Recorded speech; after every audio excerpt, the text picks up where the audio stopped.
Good evening, everyone, and thanks for coming along to this first event of this virtual summer colloquium, Poetry in Transatlantic Translation. My name's Dan Elchingham. I'm a postdoctoral researcher at the University of Sheffield and part of the Centre of Poetry and Poetics there, which is co-hosting this series. I think Aggie Lahosky, who is the director of that centre, is in the crowd. Zoe's going to introduce this evening's presentations in a moment.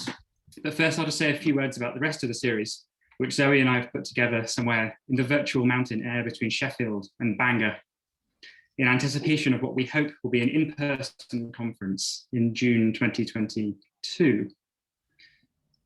So the four events that make up this colloquium are interested in both tracing the multilingual poetic exchanges of an expanded transatlantic field, broadly conceived, and in putting some pressure on that term. One way of doing so is to think about the transatlantic space alongside or in tension with the hemispheric America. And so on Thursday, the 3rd of June, we'll welcome the NAFTA Collective, which stands for the North American Free Translation Agreement. And that's Jeronimo Sarmiento Cruz from Mexico, Zane Koss from Canada, and Whitney DeVos from the US. And they'll be responding to a performance by the Mexican poet Hugo Garcia Manriquez, author of Anti-Humboldt, a reading of the North American Free Trade Agreement. So that's the next event. And then after that, on Thursday, the 17th of June, we'll host Language is a Virus, the Chilean variant, a gathering of Chilean poets with a focus on sound poetry and visual poetics, with performances and discussion from Felipe Cusson, Ana Maria Briede, Martin Baquero, Pia Sommer, and Martin Gubbins. And then finally, the colloquium will be closed. This is on the 29th of June. It will be closed by 3 papers on the theme of networks, magazines, and materials from the Catalan poet and scholar Jessica Pujol, currently based in Chile, from Rebecca Kosick, a US poet and lecturer in translation studies based in the UK, and the Mexican scholar Juan Francisco Rangel Yanez. Okay, so that's just to give a kind of a panorama of what is ahead of us after this evening's marvelous event. And you can sign up for all of these on the same page that you signed up for this event at. So I will hand over now to Zoe to introduce this evening. Okay. So I'm speaking to you from Bangor University in bilingual Wales, so Noswaith Dda, Croeso I Bawb. A very warm welcome. And tonight's event is jointly hosted by 6 UK universities. So via my colleagues in the Cross-Institutional Contempo Centre for Poetry, we have Mandy Bloomfield from Plymouth, John Wrighton from Brighton, Gavin Goodwin from Aberystwyth, and Stephen Mooney from Surrey. We've also, as Dan mentioned, teamed up with Sheffield's Centre for Contemporary Poetry and Poetics for this series. This event also brings together 2 research projects. So Dan's in Sheffield is supported by the British Academy, mine in Bangor by the Arts and Humanities Research Council, which will also be supporting our conference next year. We're really pleased to have so many friends in the audience today, and thank you very much for being with us. So as I mentioned before, please keep your mics muted for now, but do keep cameras on if you'd like to. You're welcome to ask questions or make comments in the chat, and we'll come to those at the end. We'll hear from all 3 speakers first. And we're planning that this event might go on for about 1 hour and 3/4, sort of up to 2 hours at the very, very maximum. But do please just take a break when you need to. You can enable live transcript in this event, which I am just going to do now at this point, because I've seen that I've not actually put that on. So auto transcription is now available. So this will mostly be automatic and done by a machine, but in Habib's talk it will be translated from French and typed by a human And because that human is me, I'm also going to put the translation in a document in the chat, just in case of any hiccups. So in this first event, we're going to be discussing translation mainly in and out of the French language and the mediation of poetry across continents. And French poetry hasn't always had an easy time of crossing the channel to the UK, but has often been translated and refracted across the Atlantic through North American poetry and poetics. So our first speaker, Abigail Lang, has written a brilliant new book unraveling the special relationships between France and the USA that have made this possible. La conversation transatlantique, les échanges franco-américains en poésie depuis 1968. It's a book that is so far only available in French, but I hope that there will be a translation because it allows a really new and fascinating way of looking at US poetry. So the most influential US poetry in France is not necessarily what has been the most prominent in the USA, and perhaps vice versa. It's a study that shows translation deeply and reciprocally at work across poetry communities. And it also captures the friendships and conversations on which it's founded. Abigail is herself part of these conversations, as well as lecturing at Université Paris Diderot. She works closely with Vincent Broca and Olivier Brossard to curate the series Double Change or Double Change, which brings together French and US poets for a regular series of readings in translation. And so creating new contacts and exchanges. She's very much a part of what she's writing about, and great that she can be with us this evening.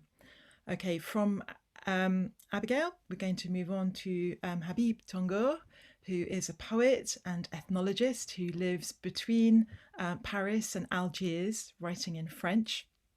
And if placing Algeria in a transatlantic context seems geographically unexpected, his title reminds us that all of the seas join up.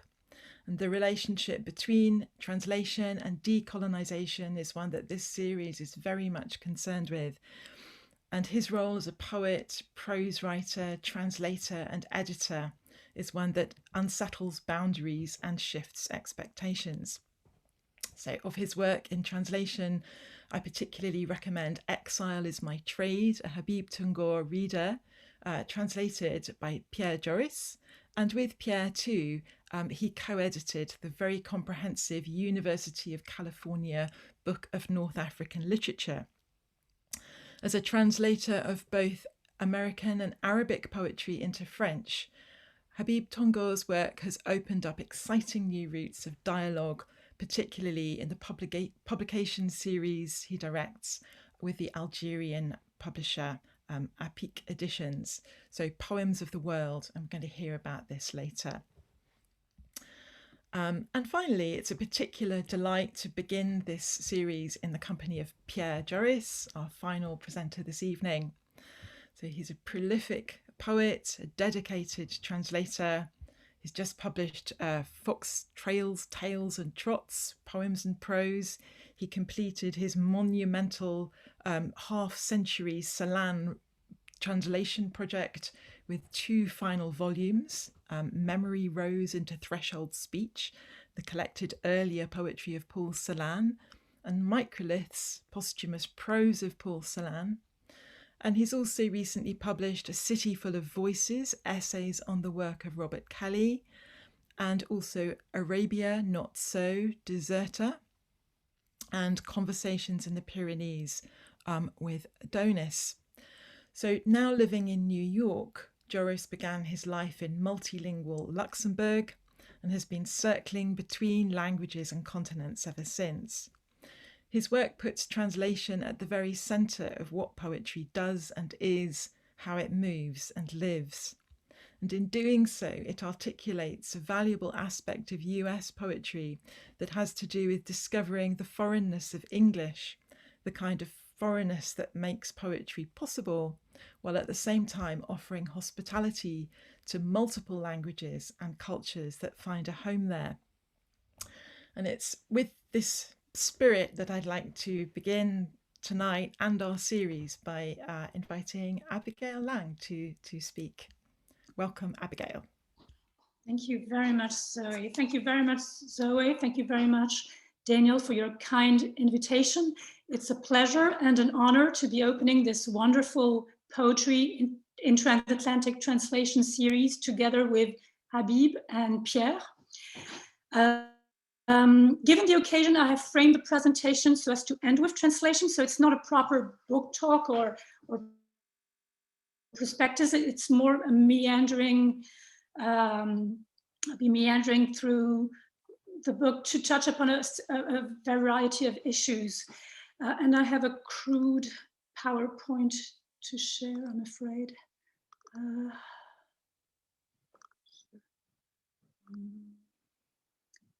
Okay. So in writing the Transatlantic Conversation, les échanges franco-américains en poésie depuis 68, my ambition was twofold: to write up this conversation into scholarly existence based on a large number of primary sources, complementary interviews, and my own experience of it, and to make sense of it, and to understand why so many French poets turned to US poetry after '68. The ties between French and US poetry are ancient and deep.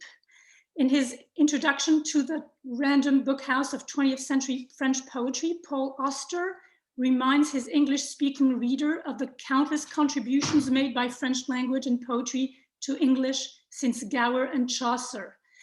And he claims that American poetry of the last 100 years, since 1880, would be inconceivable without the French.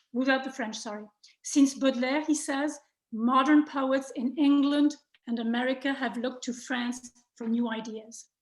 But by the 1980s, the tide had turned, and it was now French poets who were looking to the United States. Marjorie Perloff pointed this out as early as 1989 in an article published in the Times Literary Supplement. She reviewed 4 anthological volumes devoted to American avant-garde poetry during the decade. 20 Poètes Américains, an anthology established by Michel Deguy and Jacques Roubaud for Gallimard in 1980. Issue 41 of the magazine Change, devoted to l'Espace Amérique, introducing the language poets to France, even before, I think it was the first anthology, even before In the American Tree. The 2-volume bilingual anthology 21 plus 1 Poètes Américains d'aujourd'hui, edited by Claude Royer-Journoud and Emmanuel Aucard in 1986, and the 14 portrait interview gathered by Jacques Darras under the title Arpentage de la poésie contemporaine in 1987. These anthologies manifest an interest that goes back to the 1970s and are the fruit of readings, but also of encounters and friendships. One thing I track in the book are some of the interactions between poets to document the importance of literary sociability at a time when the readership of poetry was felt to be shrinking, and the power of instigation. Paul Auster testifies to this power in a diagram he made of the books he had written, translated, or published thanks to Claude Royer-Journoud. Establishing that Auster discovered the objectivist through Royer-Journoud or approached Mallarmé through Anne-Marie Albiac, this diagram shows that while writing is typically thought of as a solitary activity, it is carried out within communities. So a striking feature of the post-68 transatlantic conversation is that it is carried out between contemporaries of the people of the, poets of the same generation, and they constituted a privileged readership for each other, offering a stock of addressees. Because his own development as a poet owed so much to such encounters and instigations, Emmanuel Aucard set out to generalize and somewhat institutionalize the process by founding Un Bureau sur l'Atlantique, a non-profit association promoting, I quote, a better knowledge of contemporary American poetry in the French language through the regular programming of collective translation seminars, the organization of readings, and the publication of translations. Poets translated their contemporaries or responded to their books in various ways. Keith Waldrop translated Claude Royer-Journaux's books, and Rosemary Waldrop composed When They Have Senses, using a book by Anne-Marie Albiac as a typographic template. Emmanuel Hocquart translated Sun by Michael Palmer and responded with Théorie des Tables, which Palmer then proceeded to translate in return. Dominique Fourcade discovered in Susan Howe his sister in poetry. I quote, "Susan, dearest brother, may I be your sister?" And Fourcade dedicated Il to Howe. Charles Bernstein adapted Olivier Cadiot's Rouge, Vert et Noir into English with him. Pierre Alféry found a technique for his own prose writing in Lynn Heginian's My Life, and she in turn borrowed material from his Le Chemin familier du poisson combatif. Cole Swenson translated Jean Frémont, Pierre Alféry, and Olivier Cadiot. Stacey Doris composed 2 works directly into French, which were published by Éditions POL. Friendships were formed, publishing projects born, US and French poets read each other, quoted each other, sent each other books, corresponded, and they also met in the tables of contents of a series of small magazines published between Marseille and San Francisco, Avec, Tumblr, Oblique, Sulfur, Zouk, Banana Split, Java, to name a few. For this is a community at a distance, sparked by the recommendation of an authoritative instigator or go-between, confirmed by brief encounters, but primarily carried out in reading and writing. The epistolary exchanges and interviews testify to the shared enthusiasm aroused by the discovery of cousins from across the Atlantic. This confounding conjunction of proximity and strangeness, a community of questions and poetic issues, which made it possible to establish a conversation, but also different responses to these issues, which made the conversation worth pursuing. For what unites these writers is neither a common style, nor even a common poetics, but the possibility of agreeing on the terms and the stakes of the debate. All of them adhere to the principles of modernity in a context, the 80s, of recoil and even reaction. All emphasize the work of language over and above the expression of feelings. So it's truly a conversation grounded in the history of modernity. And in my introduction, I trace the genealogy of these exchanges going back to Poe and Whitman, whose French reception was grounded on the emancipation of aesthetics from morality.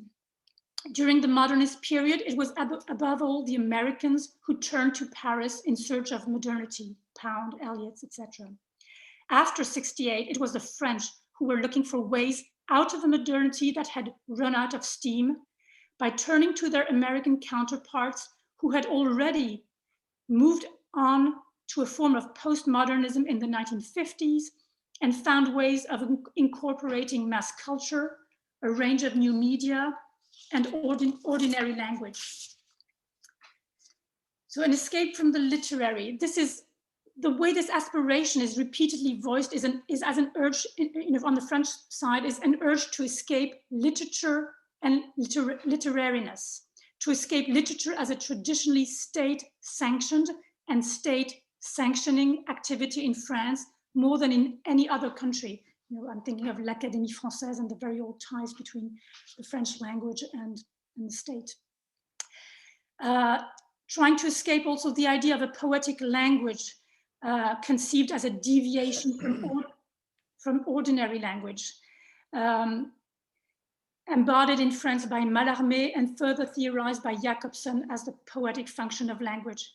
And these French poets also sought to escape the perceived rigidity of French grammar and syntax, the formality of written French, the gap between written and spoken French being perceived as wider than in English.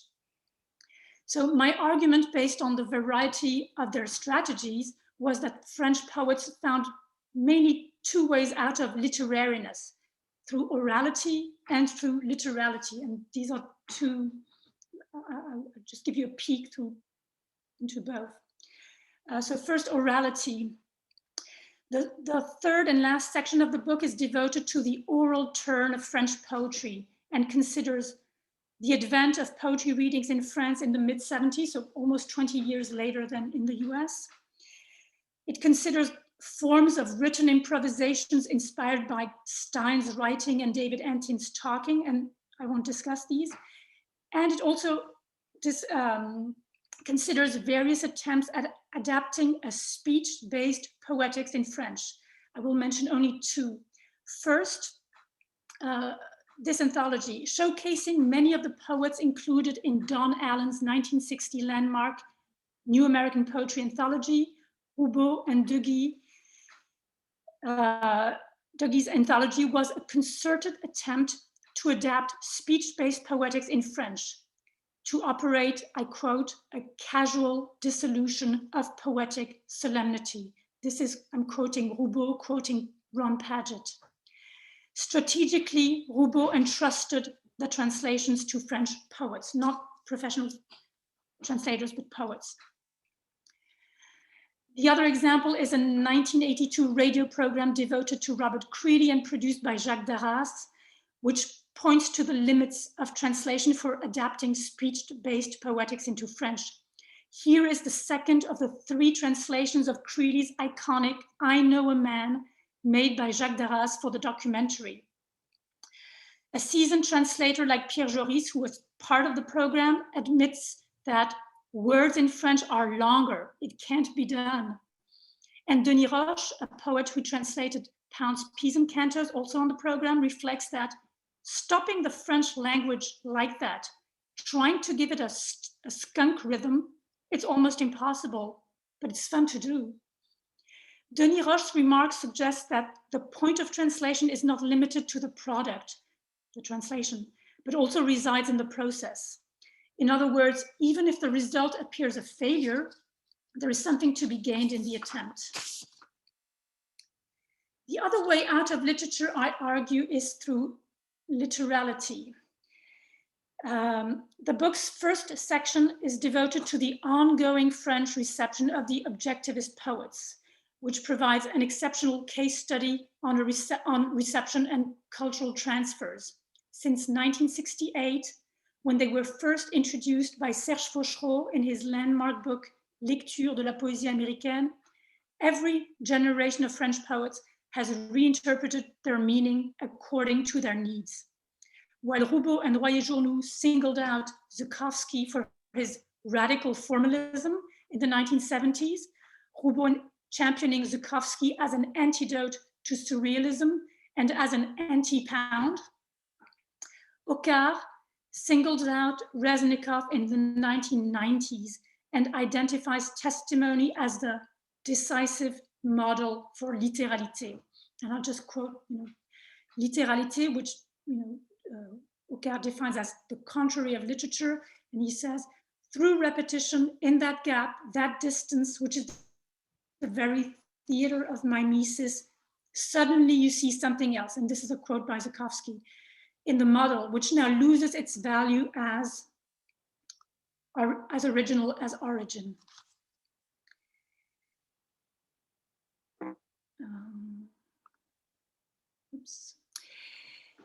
From 1983 to 2000, the Abbaye de Royaumont in the outskirts of Paris hosted an original project for the collaborative translation of contemporary poetry. Its aims were threefold: to reduce the time lag plaguing the reception of foreign works in France, to create a collection of works by contemporary poets from around the world, to entrust the translation of French poets who worked in, to entrust the translation to French poets who worked in the presence of the invited foreign poets for a 5-day period. The collective translation workshops at Royaumont achieved their aims, and the Bureau sur l'Atlantique seminars devoted to US poets and conducted by Ockar achieved additional goals. They promoted a better knowledge of US poetry in France by organizing regular meetings between US poets and French writers, facilitated friendships and joint projects. They drew attention to the critical and creative value of translation, encouraging many poets to take up translation as part of their activity. They offered opportunities to carry out collective investigations into language and a critique of discourse. I keep thinking of them as practical seminars, testing out the lectures delivered by post-structuralist thinkers in the 60s and 70s. And they fostered a new form of sociability among French poets of various generations and trends, convened in a public setting and around a shared activity, offering an opportunity to discuss writing at an unprecedented fine-grained level. Oka encouraged a literalist approach to translation. For all his interest in US poetry, Oka's ultimate allegiance was to writing, and he wrote in French. Translation offered him a means, a detour to generate, faire monter, to generate a language that no French poet could ever have written directly. He called it gaining ground, that is, producing non-literary language. The point was not to produce more seamless literary French, but something that sounded like French without exactly being French. In other words, a means of making strange, to quote Shklovsky.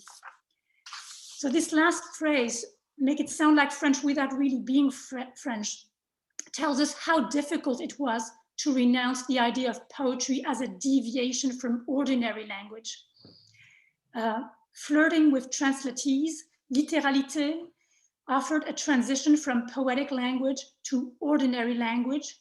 The deviation from ordinary language no longer operated on the vertical axis of the hierarchy of styles, like elevated diction, the symbolist rare word, or the surrealist metaphor, but projected onto a horizontal axis of translation between natural languages.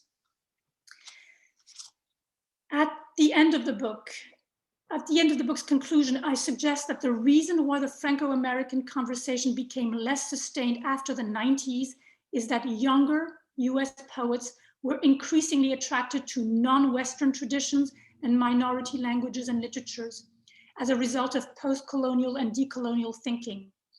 At the Nulipo colloquium held in Los Angeles in 2005, for instance, the Oulipo was accused of being retrograde, patriarchal, and apolitical, which prompts me to ask a final question at the very end of the book. Was the transatlantic conversation after the 60s a first step towards a non-national, multicultural, translation-based poetics? Or was it a way to look west rather than south, to converse with an other that was very much like oneself, white and Western, instead of turning to poets from former French colonies in particular?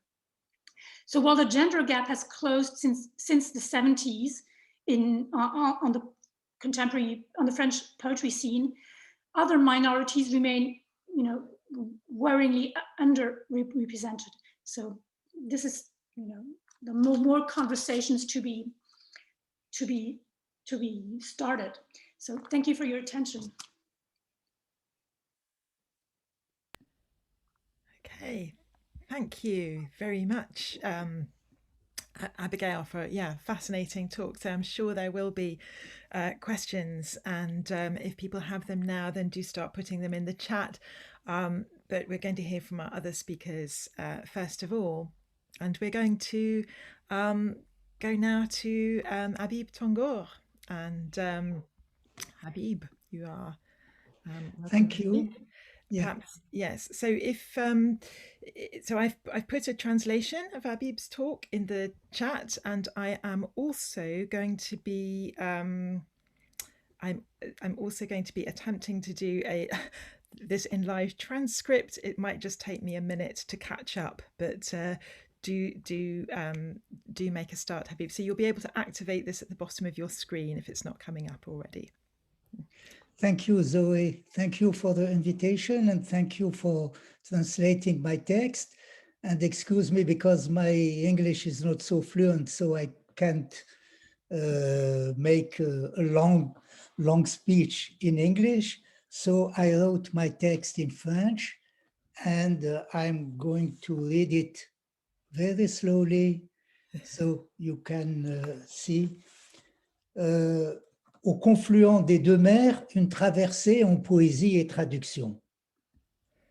Traverser l'Atlantique pour un poète algérien nécessite obligatoirement l'escale parisienne, franchir au préalable la Méditerranée, du moins pour l'instant.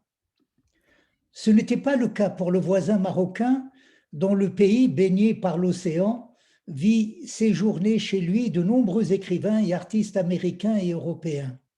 Paul Bowles avait traduit Mrabat et de nombreux autres conteurs, et les Rolling Stones s'étaient inspirés des musiciens de Jajouka. Quoi qu'il en soit, depuis les années 50 du siècle dernier, où une littérature maghrébine de haute volée a émergé, Paris a été un passage obligé pour sa reconnaissance chez elle et ailleurs. Le français comme langue d'écriture était légitime pour les écrivains maghrébins parce qu'ils s'adressaient aux Français pour justement dire qu'ils ne sont pas français. En Algérie, la culture des écrivains n'était pas une culture arabe littérale, mais orale. Ils apprenaient le français à l'école directement, aussi écrire directement en français était chose naturelle. C'est le cas de Mohammed Dib, de Kateb Yassine, de Mouloud Feraoun, etc. C'est en français qu'ils vont traduire leur parler. Ce travail de traduction qu'ils sont obligés de faire, ils vont le réaliser dans un français tout ce qu'il y a de plus grammaticalement correct pour être reconnus comme écrivains. Toutefois, leur langue d'écriture reste un français qui joue avec l'arabe dialectal ou le berbère. C'est un français entièrement noyauté par la culture orale. Ce qui rend ce français insolite, il est à la fois le plus juste et en même temps le plus étrange pour le français de souche. Pour l'Algérie, ce problème de la langue d'écriture est vraiment un des problèmes clés. Il a dominé la scène littéraire et politique, les débats publics jetant l'anathème sur les écrivains de graphie française, expression qui cherche à éviter le terme de francophone trop connoté négativement. L'expression de l'identité nationale ne pouvait se formuler que dans la langue arabe, posée comme langue nationale. Les écrivains, pour être authentiques, doivent écrire en arabe. Le français devient la langue étrangère, alors que Kateb Yassine la disait, notre butin de guerre. Mais, rentré en Algérie, Kateb abandonna l'écriture en français pour s'aventurer dans l'expérience théâtrale en arabe populaire. Vers la fin de la guerre de libération, un poète comme Malek Haddad publie Les héros tournant rond pour dire son exil dans la langue française. Il répondait à Gabriel Audizio qui clamait « La langue française est ma patrie ». Après cela, Malek Haddad s'est arrêté d'écrire, du moins il n'a plus publié. Une telle position servait le pouvoir en place et jetait le discrédit sur tous ceux qui perpétuaient l'aliénation coloniale par l'utilisation du français. Mohammed Dib, lui, a eu une attitude tout à fait différente qui conforta ma génération dans son entêtement d'écrire en français. Il s'est taillé un costume à sa mesure dans la langue française qu'il a dû travailler pour traduire, selon lui, une réalité pauvre dans une langue très riche. Et aussi parce qu'il est sorti du discours national, estimant qu'après avoir accompli son devoir pendant la lutte, il lui restait à se confronter à l'écriture. La littérature était entièrement obsédée par la question coloniale, la lutte contre la colonisation. Mais une fois indépendant, se posent d'autres problèmes. La construction nationale, l'identité nationale ou individuelle, pour qui on écrit et comment écrire. Ce bref rappel historique est nécessaire pour expliquer d'où je parle. Écrivant en français, je me trouve dans la situation de nombreux écrivains originaires des anciennes colonies de la France qui imposa sa langue et son histoire dans l'école coloniale. J'ai été scolarisé dans une école de la République en français, les médersas du mouvement national ayant été interdites dès le début de la guerre. Seule l'école coranique nous était permise, je l'ai fréquentée. Cette école était davantage une garderie d'enfants où l'on apprenait par cœur le texte sacré sans en comprendre véritablement la langue. Ce n'était pas là un apprentissage pouvant servir à écrire par la suite dans la langue arabe. Il permettait cependant de s'en imprégner et d'en conserver le rythme et les sonorités dans l'oreille. À la maison, dans la rue, je parlais notre arabe dialectal. Il était strictement interdit à l'école de s'exprimer en arabe sous peine d'être mis ou piqué avec le bonnet d'âne. Aussi, est-ce tout naturellement que j'ai commencé à écrire en français. J'avais des prédécesseurs prestigieux comme Kateb Yassine ou Mohamed Dib qui m'avaient ouvert la voie. Je pouvais m'adosser à eux pour appréhender l'écriture. À vrai dire, je n'étais pas tout à fait à l'aise et je culpabilisais de ne pouvoir écrire en arabe, mais ne pouvant faire autrement, la nécessité d'écrire étant forte, je me suis débarrassé peu à peu de la culpabilité. Avec ma génération, à la fin des années 70, début 80, la question linguistique est posée autrement.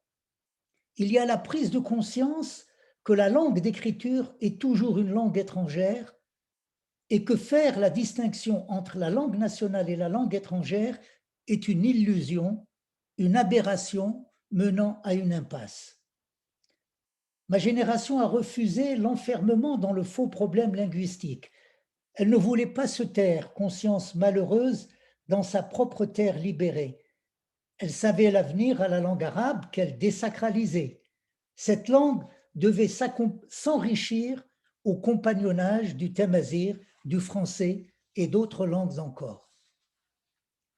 Ma génération croyait à la traduction puisque c'est grâce à elle qu'elle découvrait et aimait les poètes arabes, russes, américains, allemands et autres.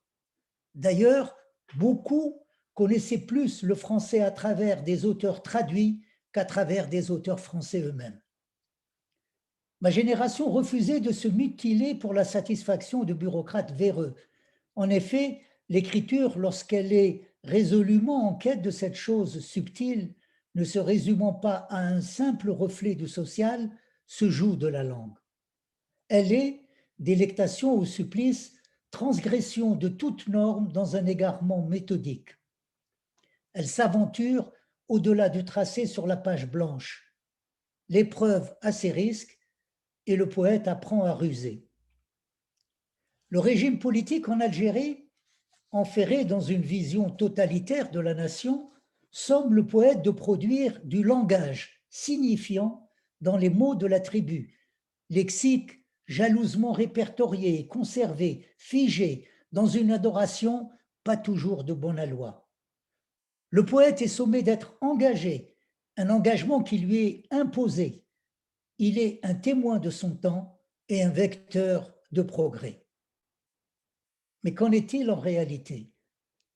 À l'époque coloniale, il s'agissait de dénoncer la colonisation, mais après l'indépendance. Le poète n'est plus simplement au service de son peuple, mais davantage au service de son écriture. Cet engagement ne peut lui être commandé par un pouvoir politique. Il se l'impose à lui-même, suivant l'injonction de Baudelaire « Nous voulons, tant ce feu nous brûle le cerveau, plonger au fond du gouffre, en fer ou ciel, qu'importe, au fond de l'inconnu, pour trouver du nouveau. » Toute la quête du poème, tissage subtil en marge des clameurs de la tribu, est une traversée en exil. Tout ce qui se découvre est inconnu. Le poète doit innover pour retrouver le sens des mots. Là est peut-être aussi un piège des temps modernes, la quête effrénée du nouveau, à oublier que le nouveau n'est pas obligatoirement neuf. Car le poète algérien commence à savoir, parce qu'il y a eu Kateb, Bédib et Sénac, que les mots masquent, défigurent, éloignent, transportent ailleurs ou enferment dans un mutisme. Savoir utile, mais inefficace, puisque dans son cheminement d'écriture, il ne peut faire autrement qu'expérimenter par lui-même les arcanes de la parole poétique. Les mots sont toujours là, chevillés au corps, on s'en accommode, peu importe les façons. Le pouvoir politique algérien, se légitimant par la fiction révolutionnaire et le sang des martyrs, assigne au poète, cet ingénieur des âmes, la tâche de façonner une identité nationale qu'il a lui-même préalablement définie de manière autoritaire. Ma génération ne l'entendait pas ainsi. Quelle est l'inscription d'un auteur dans une identité nationale? Le jeu des références dans la trame de la narration et l'économie du récit, les techniques prosodiques utilisées, les désarticulations du langage obéissent-ils à une injonction extérieure à la démarche d'écriture elle-même? Puisque toute langue est étrangère, comment construire son identité à l'intérieur de cette étrangeté? La langue est le lieu habitable, habité, quelles que soient les épreuves affrontées. Nous ne sommes pas en exil parce que nous écrivons en français, la langue maternelle n'étant jamais la langue de l'écriture, mais tout simplement parce que nous écrivons. Tous ceux qui écrivent, quelle que soit la langue, ressentent cet exil, produit de l'écriture et non pas de la langue. Les poètes, surtout, vivent en étrange pays, dans leur pays lui-même, comme disait Louis Aragon. Pour celui qui écrit, la langue est toujours étrangère, parce que le lieu du poème est exil, étrangement de la langue à apprivoiser, une familiarité étrange où les mots surprennent l'écoute, comme surgit de l'oubli. Remémoration troublante dans le débit discontinu. Il ne s'agit pas, cependant, de réminiscences platoniciennes, puisque cette familiarité est inouïe. Elle surprend à mesure qu'elle prend place, ce qui laisse le poète égaré à quelques croisements du chemin droit à l'orée d'une forêt obscure. Le poète s'égare facilement, moins qu'autrefois, il y met la forme. C'est d'ailleurs dans son acharnement formel qu'il trouve à dire, à condition, bien sûr, de ne pas négliger l'inspiration indispensable à l'éclat du dire. Ce qu'il dit ne prend sens que dans la façon qu'il met en œuvre. Les mots se délèguent des situations qui se nouent et dénouent dans la fascination de lui, de l'œil. Ils ressuscitent, meurent et renaissent à la fois. Au fur et à mesure que le lieu réel s'effrite, se dissout, s'efface dans les préoccupations quotidiennes du poète, il se précise dans l'écriture, pas tant dans les thématiques que dans la structure formelle et le rythme qui l'accompagne. La traduction opérée par l'écriture redessine un ancrage, une topographie idéale, propre à l'auteur qui se découvre dans un dire singulier. Dans ce non-lieu s'opèrent les retrouvailles avec la langue autre, l'autre langue, la langue de l'autre, celle du « je ». Alors se brise l'enfermement, enchaînement, déchaînement dans la langue du dominant. Je se libère de l'aliénation en découvrant, retrouvant sa langue palimpseste dans le frémissement de la sédimentation de l'écriture. Ma rencontre avec Pierre Joris en 1976 à Constantine a été déterminante dans ma trajectoire d'écriture. Il me fit connaître la poésie d'avant-garde américaine, les revues de poésie importantes et m'incita à traduire des poètes vivants. Grâce à lui, je compris combien la traduction de poètes contemporains était revigorante pour mon propre travail d'écriture. Par ailleurs, il me fit partager sa réflexion originale sur une poétique nomade qui allait déboucher sur le grand travail de compilation et de traduction de la littérature nord-africaine, le Diwan Ifriqiya. Pour moi, c'était évident, la reconnaissance à l'étranger était nécessaire pour mieux m'investir dans le pays.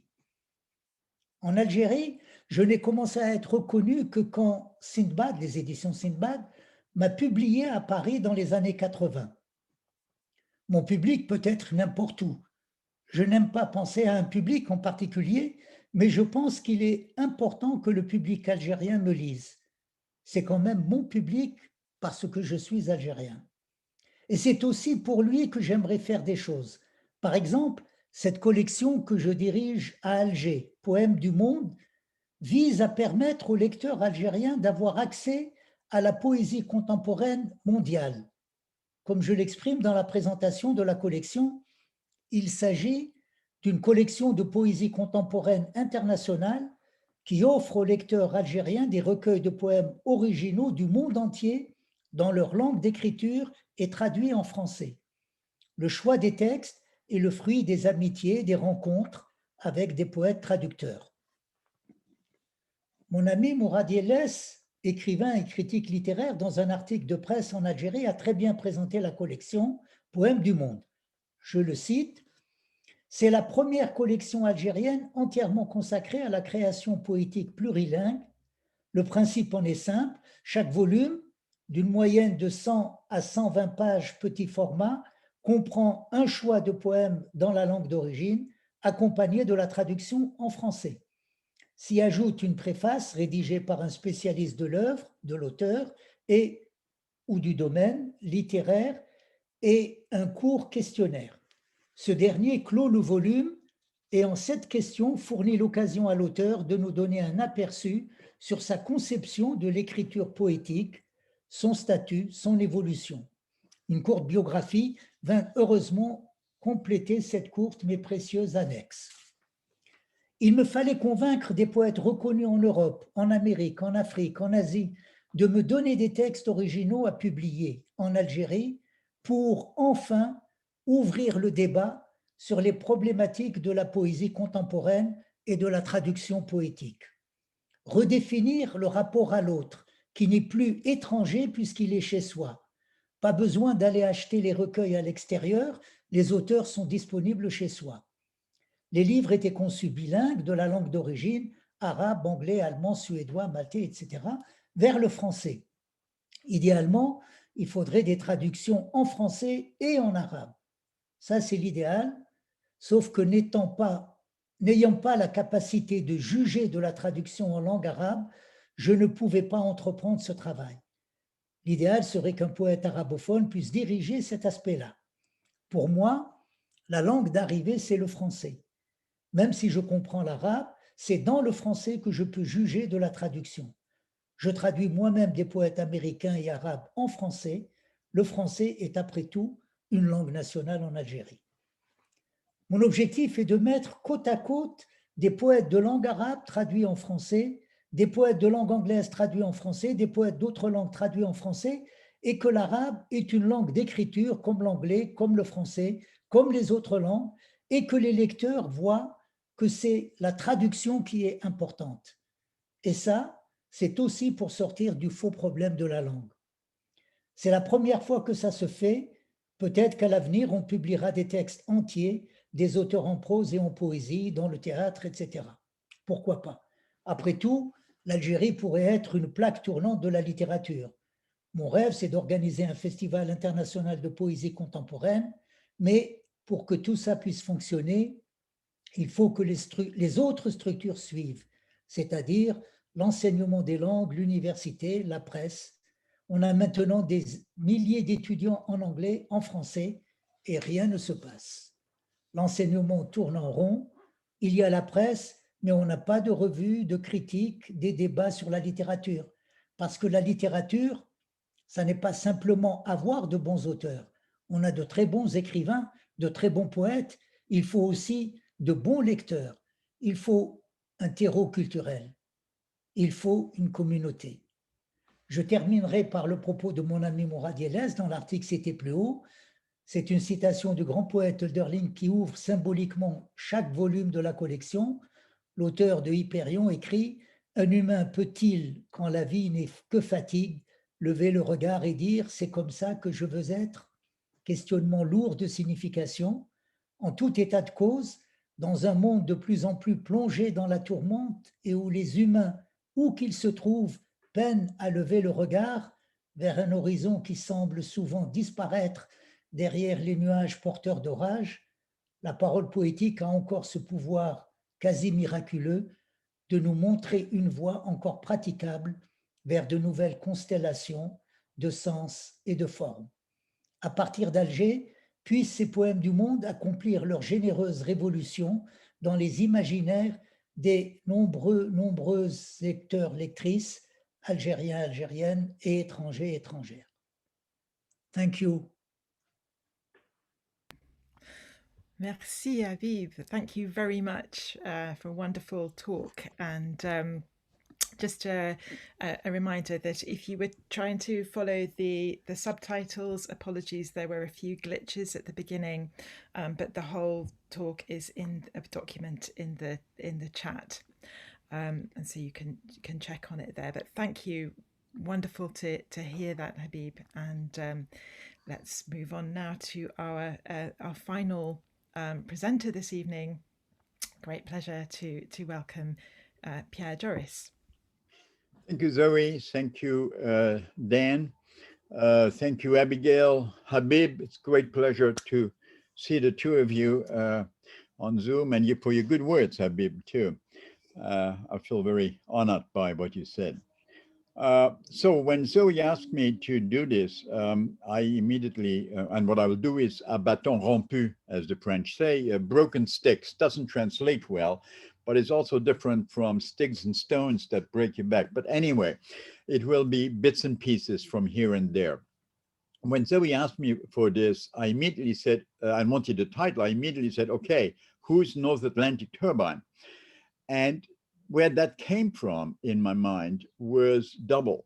I have seen myself on that North Atlantic Turbine since 1967, when I first flew from Luxembourg on Icelandic Airlines to New York. And I've done that turbine for over half a century by now. Of course, the other term is a literary term, and that is, it is the title of Ed Dorn's book, The North Atlantic Turbine. And this interested me all of a sudden, and I went and took the book down because there is two problems here. There is already the question of North Atlantic Turbine, which it shouldn't be. You know, we're talking about the Atlantic, which also has a South Atlantic. And if we think of where the image of the North Atlantic Turbine comes from, well, it's the Gulf Stream, right? Now, the Gulf Stream is born in the Gulf of Mexico, right? It is a Latinx origin, and then comes up north and gets cold when it gets to England and via Iceland, right? So that is something to rethink a bit. And if you look at Dorn's cover, a great map, I don't know if you can see it, but it basically has England and America, a teeny sliver of France, and the words Bay of Biscayne also not showing it. I'll get back to the Bay of Biscayne later on. Now, that immediately then also brought to mind Ed Dorn in my house in London when I was living there, and me telling him that I have trouble getting my Paris publisher, Christian Bourgois, to get the rights for Gunslinger, which I thought was the most important American text to get into English at that moment. And Ed tried to help, but it didn't work. I can't remember for what. And then eventually Ed, well, we were in my house with a lot of bourbon because I was teaching at American University at the Air Force Base.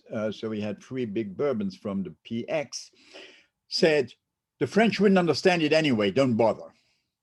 And that struck me as very interesting because he thought that the British would understand it. Okay, his wife was British and did, but it seemed to me that that cultural text that Gunslinger is would be as difficult to bring into England than into France, and that that simple language question between English and French was really only an was a false problem, a false question. So I don't think Slinger is as yet translated as such into English. I quit translating into French, not because of that. I had a series with Christian Bourgois for a while, and Bourgois one day decided that publishing poetry in translation was just not doing it I remember him saying to me, holding the book up, I published the first selected poems of Robert Duncan in French. And in the 2 years it has been out, I sold 83 copies. This is not possible. I will stop now doing poetry.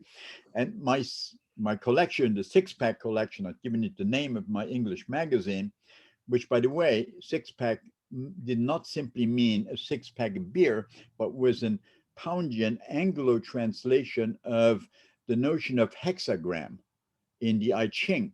And so that was also, in fact, the emblem of the magazine and of the series. But I think I have to get back. I did do a fair amount of translation into French at that time, haven't done any for years.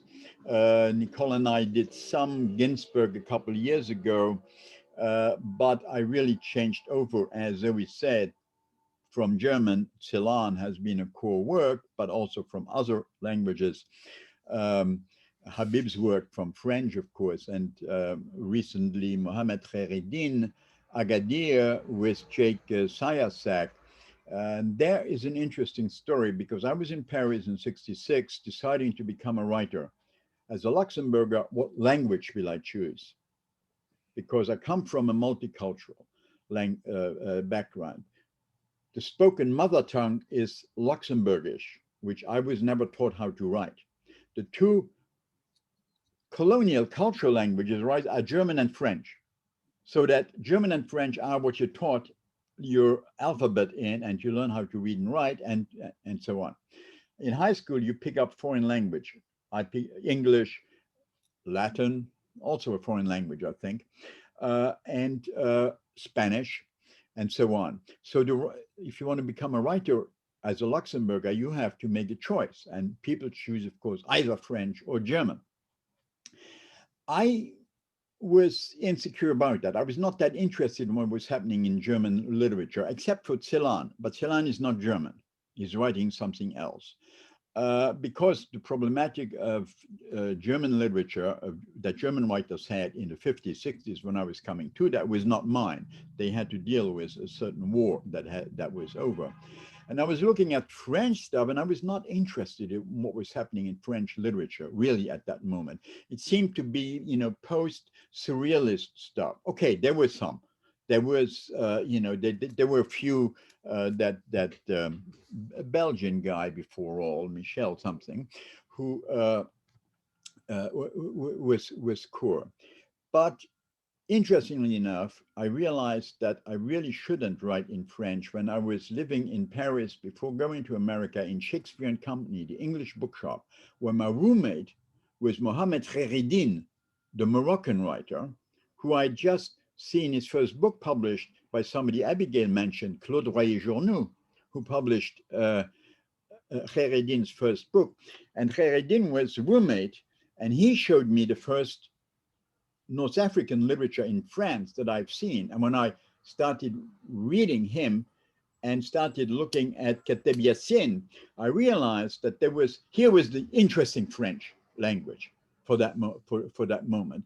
And that was not mine. I had nothing to do with that. So that reassured me that I didn't need to write in English, and that my choice to write in American was good. And I set out for New York.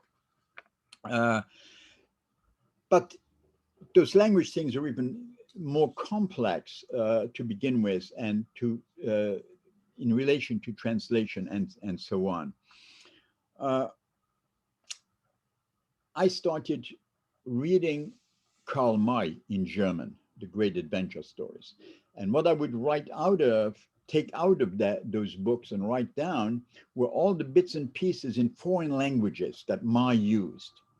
Those were Farsi, Arabic, some Hindi, and then a variety of Native American languages, because most of the adventures were set out in the US. And I made a kind of children's secret language out of this. I wanted to write in this. This wanted to become my language. And of course, that gets lost then. I decided that it was not prose and adventure stories, but that it would be poetry. But interestingly enough, once I had left what is the richest reservation of Europe, i.e. Luxembourg, you know, that tiny enclave, and got to America, I was very interested in meeting up and didn't for a long time meet up with Native Americans, wondering what those cultures were like. Until sometime in the 80s, I was at a poetry conference in Colorado. And after the readings, we sat down for dinner, and I sat down for dinner with a scholar who is in fact a Mescalero Apache. And I tried out all the Mescalero Apache terms that I had from the childhood. In fact, my hard disks right next here are also named after the horses of the heroes in Karl May's novels in their Mescalero names, supposedly. We then found out that May had invented somehow those terms, that they were not Mescalero. Now, interestingly enough, May had his Farsi, his English, his Arabic correct, i.e. the high cultural languages he got. But when we went down to Native American languages and so on, there he was making it up as he went along. This keeps interesting me because I'm very interested at this point here in Native American poets also. So it's a very complex thing. And the way I describe what I did, in fact, choosing to write in this other language, I found it justified in a strange way by Maurice Blanchot, whom I translated at some point, when Blanchot writes, the origin is a decision. And he's been talking about the fact that, you know, in the Greek tradition, the origin, or out of the Odyssey, which I'm putting down in a piece I recently wrote as a kind of bourgeois novel, and there is the man just goes away from home and then comes back home. It's a very suburban world, not a nomadic world at all. But Blanchot says the origin is a decision, and this is the decision of Abraham, separating himself from what is and affirming himself as a foreigner in order to answer to a foreign truth. And it is that relation to alterity or otherness that interests me, and that has been central to my movements between countries, what I call sometimes my micro-continental drifts. To state thus at the outset that beyond any geographical movements, for me, the one place I can find or try to find that relation of alterity to is in poetry. And of course, in nomadicity of my life, which I hope replicates or mirrors or foreshadowed in that of my poetry. It is thus to a small extent that, you know, that Luxembourger, that craziness of having to write in a foreign language, totally, I was able in a way, or I think I was able to use it. So those other languages are always present when I write. Ted Berrigan once called that is my bag of cheap tricks of the trade, because I can play with that in writing poems when you not know how to go on, do a literal translation and play with that, and, you know, have those doubleness in there. Maybe I can read a poem from Poesis that speaks to that question of language. My mouth knows a language my hand and eye cannot imitate, the mother tongue there only as phone, as phony, though this sound rhyme be phony etymology, the fake, the counterfeit arising from Old Irish Gaelic phony, in which a small counterfeit deer or Bambi hides, a gilt brass ring used by swindlers. The book does not tell me how to use a phony, nor if it was a nose ring as for cattle, or a marriage ring, a token of exchange, or a useless ring except for the purported value of its metal, and counterfeit in that. So the real root of phone, sound, voice, is Indo-European ba, too, which gives a list: fable, fate, infant, preface, prophet, abandon, banish, bandit, fame, phono, symphony, confess, and not and, but blame, end of list. And while on American classics, gravelly Joe Cotton tells the girl with the glycerine tears, I was a lot of things, a gambler, a thief, a phony. While here, the search goes on. The phony origins downloaded days later, searching a CIA database, gathered intelligence for Luxembourg, and got this ethnic divisions. Quote, Celtic base with French and German blend, end of quote, like rich coffee, except whiter, and the language other. So that was me trying to come to terms, as I still often do, with that whole question of, the translations thing, the language, the original language, the mother tongue. And maybe I would never have translated Celan if I had not started. It was years into it when I discovered Celan saying that a poet can only write the truth in the mother tongue. In any other language, he lies. Had I known that when I was very young, and I was so taken by Celan, I may never have written. I may, who knows.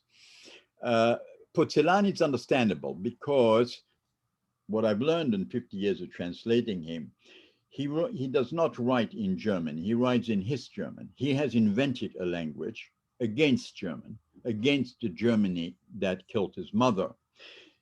Because in him, there is that continuous tendency. He wants to write in the language his mother spoke to him, which happens to be the language of the murderers of his mother.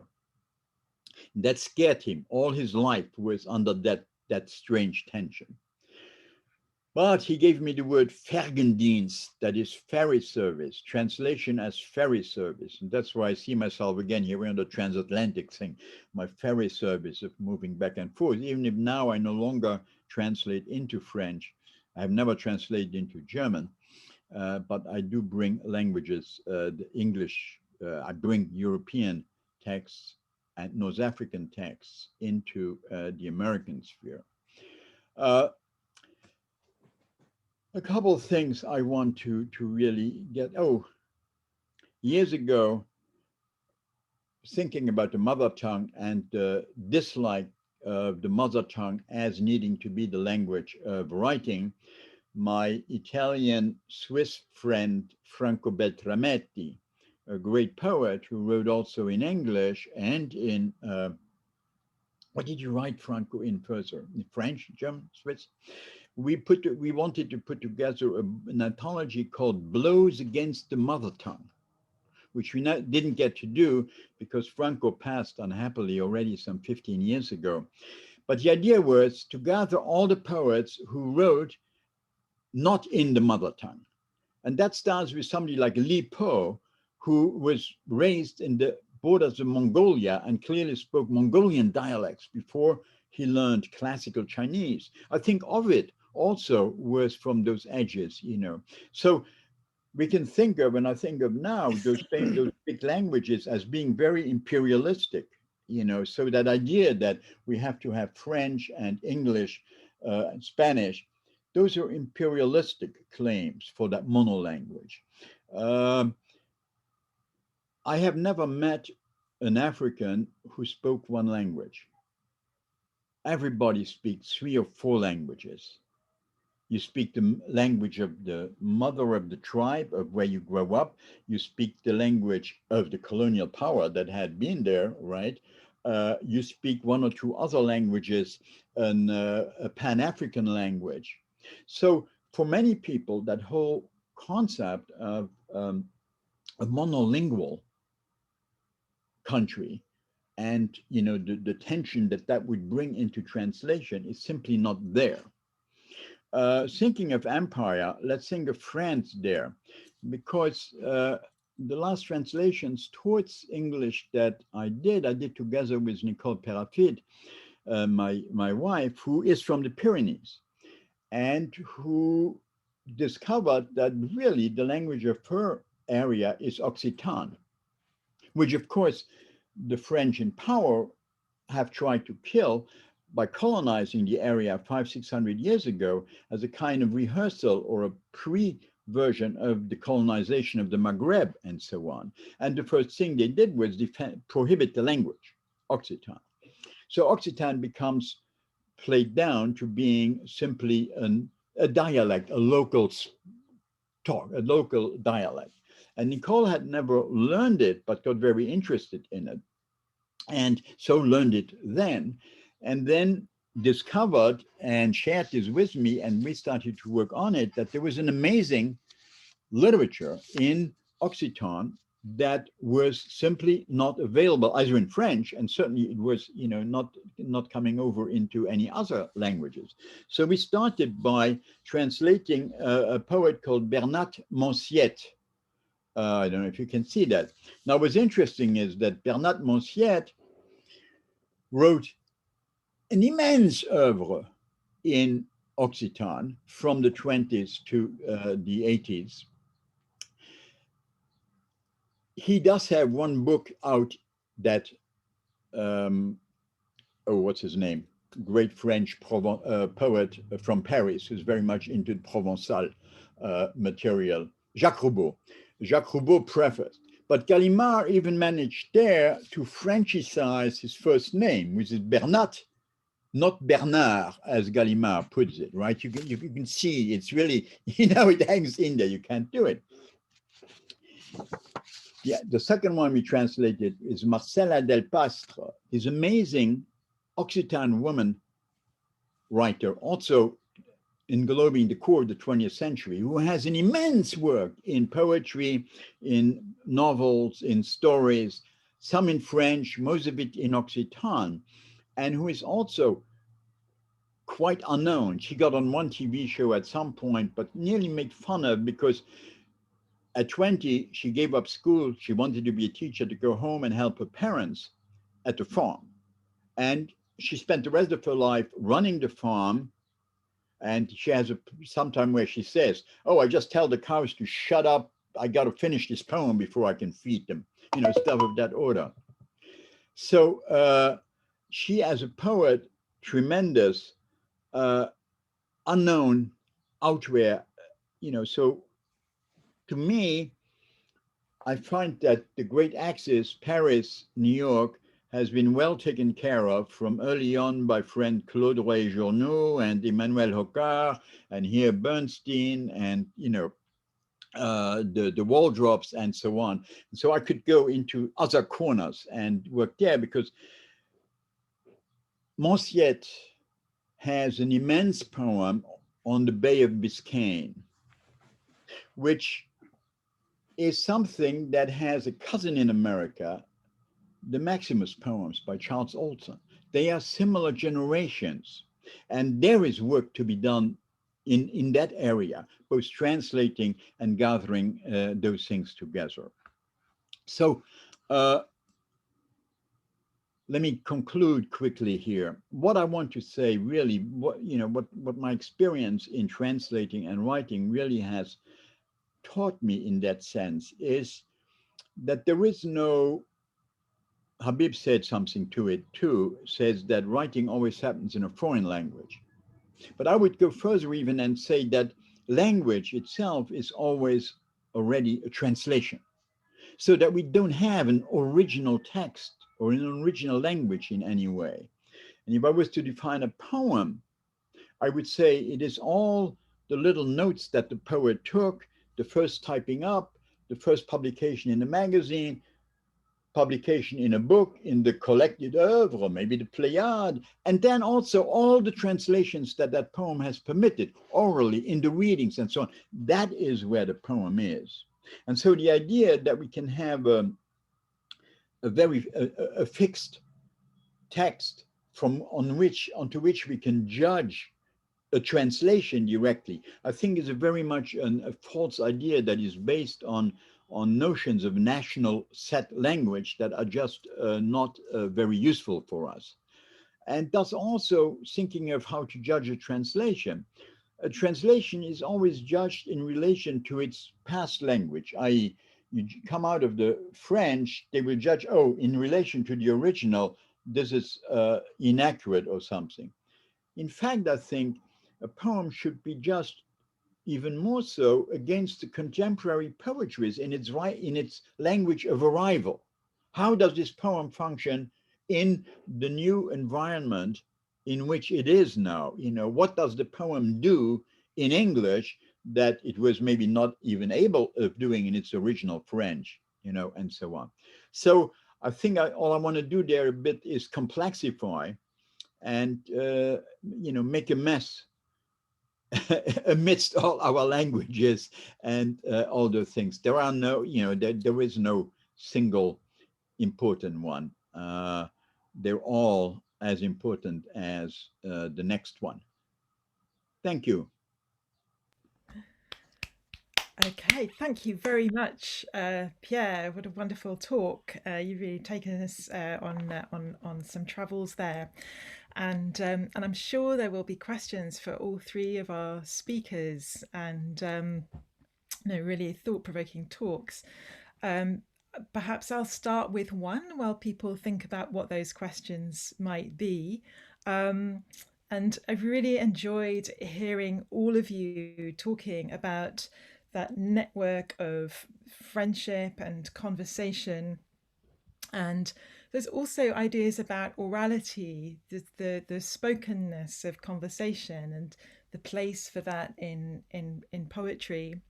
And so, I'd be very interested to hear each of you just perhaps say a little bit more about an example of what's interesting for you at the moment about the kind of conversations we're having or that you're having through poetry and translation. We're in this moment where everything's changing technologically. And I wonder if that is changing things for you. Do you see this as a point of real change in poetry as a result of that?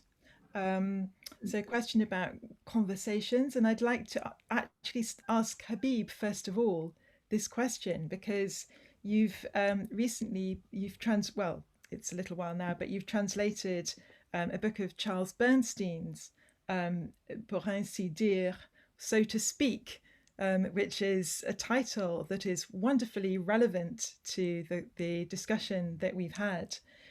And I wonder if you could just tell us something about translating that book that must have been particularly challenging.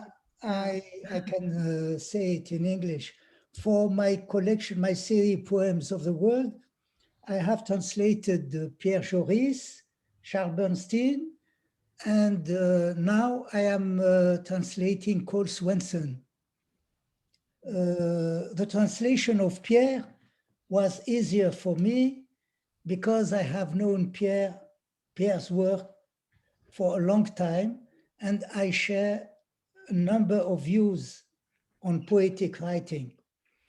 Moreover, the collection Station of Al-Hallaj, underpinned by the Sufism of the great Baghdad mystic, was familiar to me. That was not the case for Charles Bernstein's collection, whose corrosive humor plays with the banality of the publicity, references to television programs, the detour of popular expressions, the play of sounds, etc. Pierre helped me to understand certain expression typical of baseball, like who's first. It was on first. So, there is a little sketch with Botabote Castello, who's first. And it was for the text.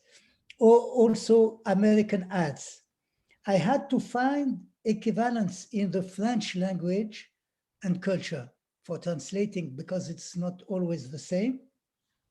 What interested me a lot was Charles' way of breaking the verse, of playing with orality and writing and literacy on the blank page. I liked the sophistication of the prosody behind an apparent simplicity. It corresponds in a certain way to my way of apprehending poetry. Yeah, thank you. Thank you very, very much. Yes, I think I would have needed help with baseball references too. I have just a little example. And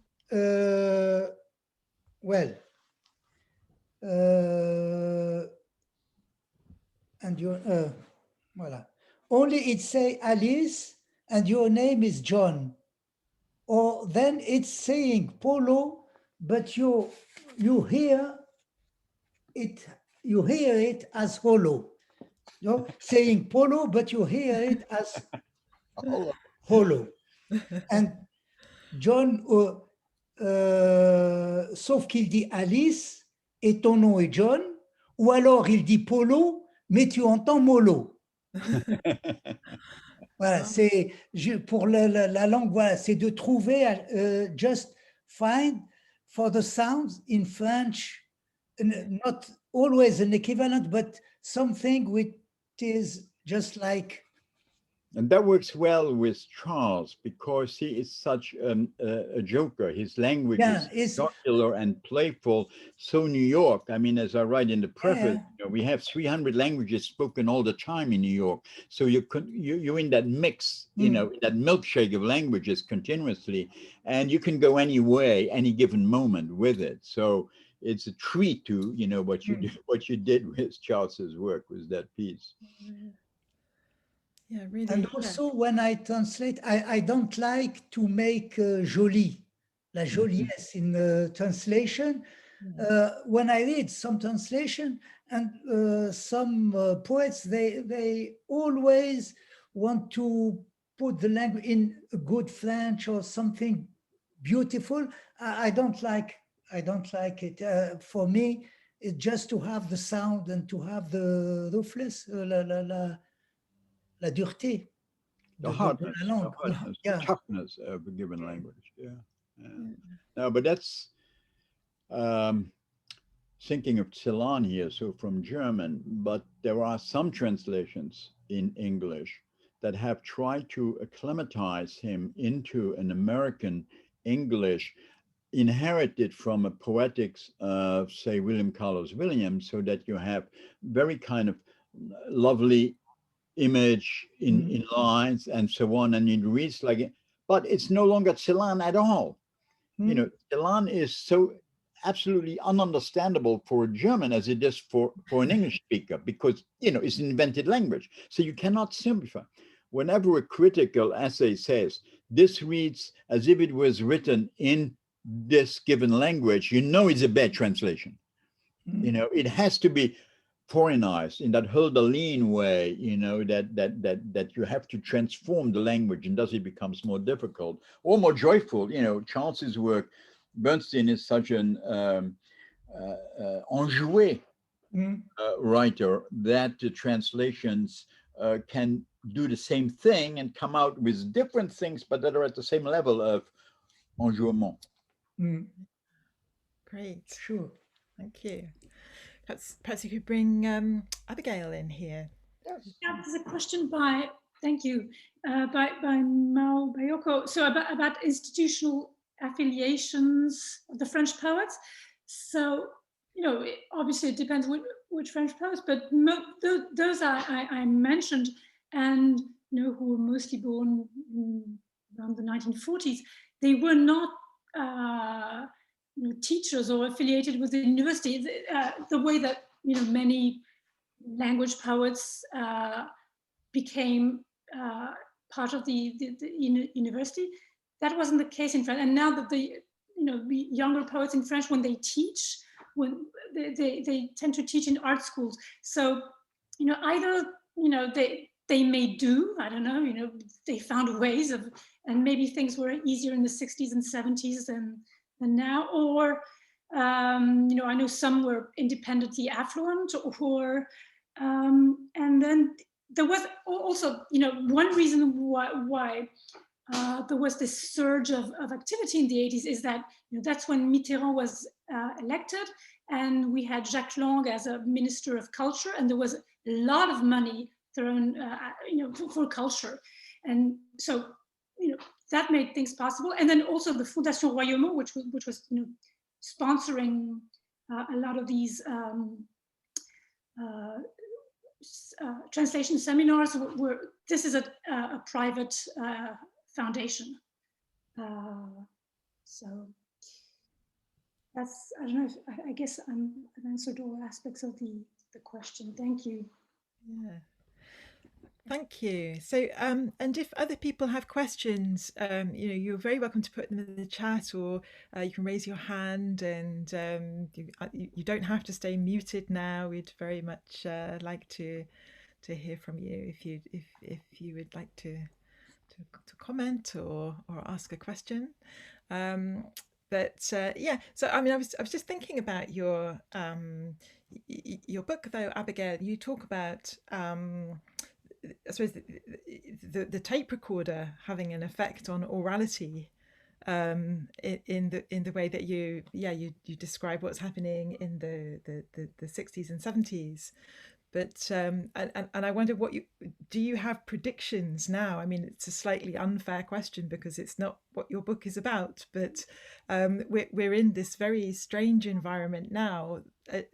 Do you see it possibly changing things? And of course, you're involved with Double Change. Do you think things there will be affected by what's happened in this last year or two? Things went online, and we chose not to.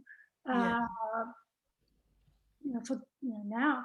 No, the way I see, I don't know. It's not the COVID crisis, but more generally, what the internet is, the effect it's having on poetry is it's enabling.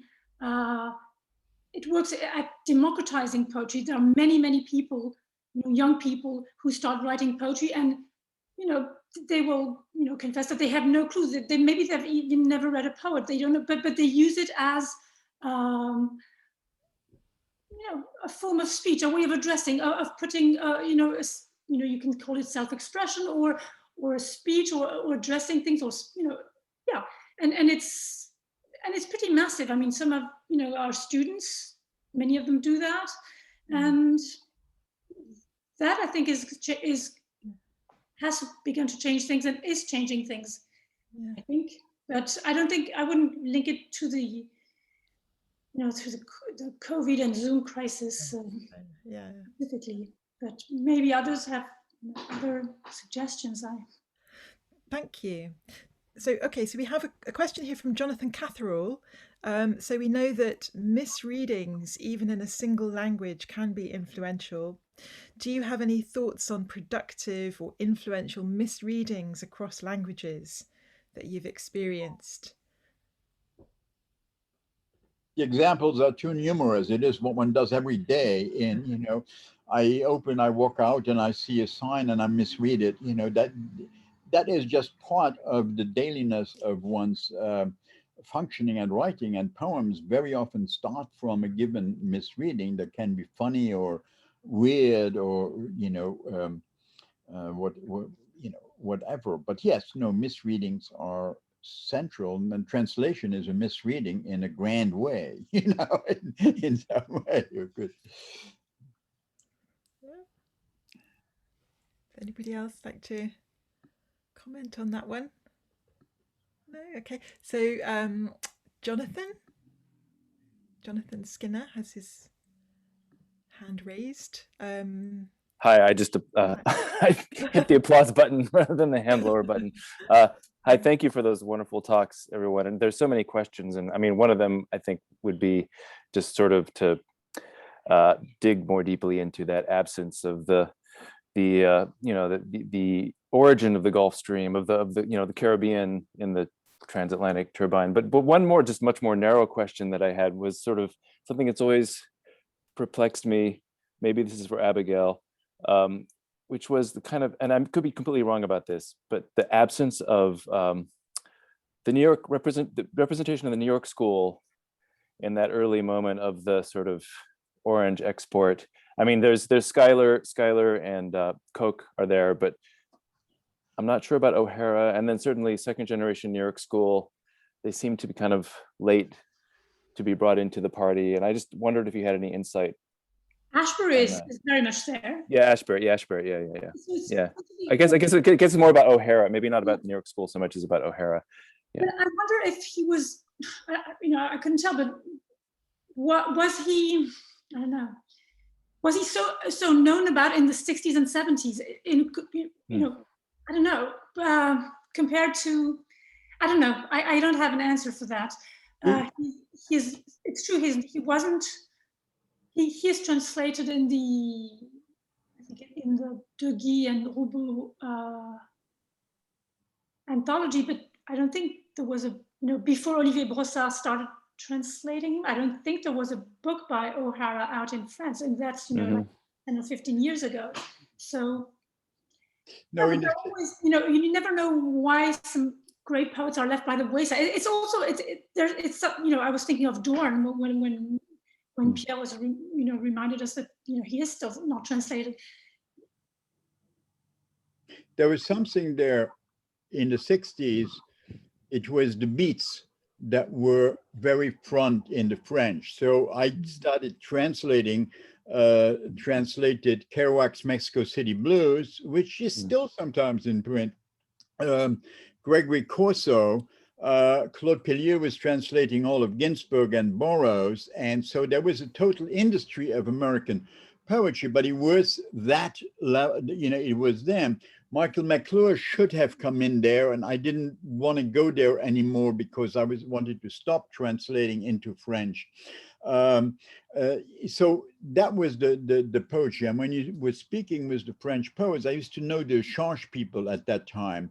They knew of the New York people, but I also had a sense that they perceived some of the first generation and even second generation New York people as being too close to the French. They were not really that American enough. That is, there was a connection. Ashbery had lived in Paris, was there. Oh yes, that's there, but it didn't have possibly the required strangeness that the Beats had, in that great thing. That's one explanation in a way I can think of, but you're right, I don't know exactly why either. Abigail. Thanks for offering thoughts. Thank you. Anybody else who'd like to ask a question? I was very struck by what each of you was saying about I suppose translation and poetry and the relationship to state, and the different ways that's playing out in each of those contexts, I wonder if you'd like to say a little more about that, or perhaps in relation to each other. Yeah. Can you repeat that quickly? Whether the way that you're talking about sort of poetry and the state, or as Abigail, I suppose, was talking about sort of French as a state language. This was also a problematics that Habib was talking about too. So the relationship of the poet and poetry and the translator to ideas of the language of the state, and it just seems such a fascinating thread between the talks. I just wondered if any of you had anything to add on that. Probably a great deal. Oh. Well, in France, there is the experience of Tamas with Sarah Rix and Cole Swenson, and that is every year poets writing in French and poets writing in English, and they have they translated each other every summer, I think. And the edition, the review, c'est comment, Pierre, la revue? Je m'en rappelle plus, mais la question était sur l'État, le grand État, l'État politique et la relation à l'État. Oui, non, ça je sais, mais je voulais qu'on n'oublie pas. Vas-y. L'expérience de Tamas avec les traductions tous les ans. The Read Translation Seminar, yes. Read magazine, Read translations. Ah, yeah, Read. Voilà. Thank you. Okay. Yeah, I think I might have lost the thread of L'État, c'est toi. L'État, pour l'État, if we have to speak about the state, yes. pour les traductions, the big civilization for the Arabs with the Abbasid, Dar al-Hikmah, and they translated all the Greek philosophy, but not poetry, because they were not interested by poetry, but they translated sciences, and I think translation is really a big thing for revivifier une langue, how to say. To revitalize the language. Yeah. And also after the revolution, 1917, the Russian Revolution, for the little languages, Uzbek, Kyrgyz, and they translated many books, to give to those languages words, expressions, and to be in the modern, because all those culture were oral culture. And we have the same problem in Algeria with the Berber, Amazigh, which is oral, and now they want to write, and to write not oral poetry, but modern poetry in this language, and also to translate in Amazigh modern poet, French, American, and it's very interesting to see this, but this need money, and this need also a politic from the state. The Abbasids had the money. I read one of the things, the translator was paid the weight in gold of the manuscript, the vellum, however it was. So that was pretty good pay, I think. That's the only time I heard such a superb pay for translators. Okay, thank you. So yes, Abigail, did you have any more to? No, I wanted to thank Habib and Pierre for the wonderful talk. I love what Habib was saying, something about, se tailler un costume dans la langue française. The idea that you have to make your own costume made to measure in your language. I don't know, that stuck with me. And also, the thing we forget, you need good readers. You become aware of that when they're not there. Otherwise, you take them for granted. You don't. So no, your whole historical overview and your whole endeavor, that was really interesting. And Pierre, of course, your background in languages and choosing, not choosing. To who am I quoting? Is that who says choosing, not choosing? No, that's a book on Emily Dickinson. But yeah, deciding, choosing, not choosing is. That was also wonderful. I like that. I didn't know that phrase, but I liked it. Choosing, not choosing makes a lot of sense to me. It's always, not one or the other, but both and then you get a third, and then it goes on. Well, that is the question that we always get when you're a translator and you ask, the writer, the poet you're translating, did you mean this or that? And the answer is always both. And sometimes third. Wonderful. And I think, perhaps that's a really great point at which to draw this to a close, with many thanks to our speakers. And if anybody would like to unmute and clap, it was astonishing to hear those three perspectives. Thank you very much. Thank you everybody for coming along. It was great to have all of you there in the audience. Thank you. Thank you, and thank you everybody, and Habib and Pierre. It was a pleasure. Miguel, Habib, wonderful. Zoe. We will hopefully do this live here. Would love to be back in Wales for a change. Yeah.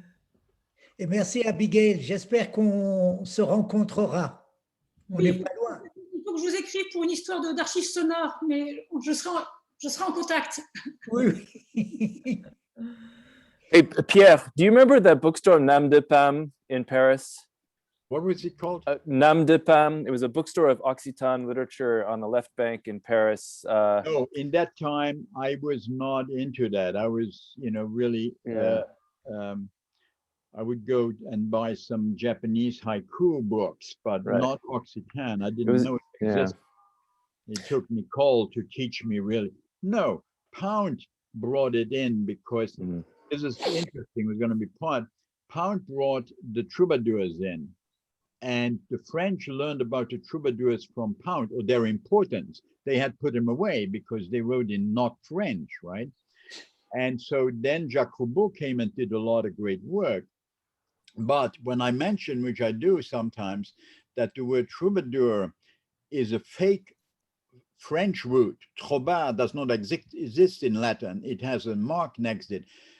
The real root is tarab, i.e. Arabic. So it comes from the Arabic of the peninsula. Then you're in trouble again with the French, right? Because we don't want the culture, but that is the beauty of the multilingual. Do not speak with tongue. Cut it up in 5 or 6 bits. Well, it was a wonderful bookshop, and the walls were lined with, like your shelves, Pierre, all Occitan literature. And when I went in there with my Poundian head asking for, did they have anything on the troubadours, the guy looked at me like I was some kind of vulgar, barbarian. Like, what? You're not interested in Frédéric Mistral? You don't want to read? It was all about post 18th, 19th century Occitan poetry. It's a shame that it. Mistral, who is the one who got the Nobel Prize, and not that great. I mean, go for Marcela del Pastro. Yeah. No, I know, those are wonderful. Yeah. Nicole sent me a text while we were talking, saying you called her a poetess, which is really bad too.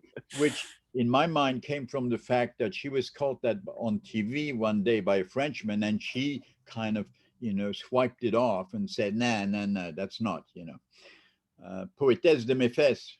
No, but now there's just been a big conference in France, organized by 10 female doctoral students, and it was called Poetess, and they're reclaiming the term, from a feminist and queer standpoint. So now Poetess is in again. In again. Oh, wow. Okay. I love change. Time to use it again. All right. Well, Dan and Zoe, thanks so much for that great event, and thanks to everyone. Yeah, well, thank you for coming along. Yeah. I think Anna Mendelssohn liked the term poetess, right? Is that a square with anyone? I don't know. Tell us more. No, I don't know. It just came into my head that I think she often tried to sort of make that kind of reclamation. Interesting. Thank you, everyone. It's been great. Yeah, thank you. It was wonderful. Thank you, Zoe and Dan. Thank you. And Pierre, everybody. Habib, and Abigail. Bonjour. I have to go mark some papers now. Thank you. Well, yeah, thanks very, very much. Thank you, Zoe, for your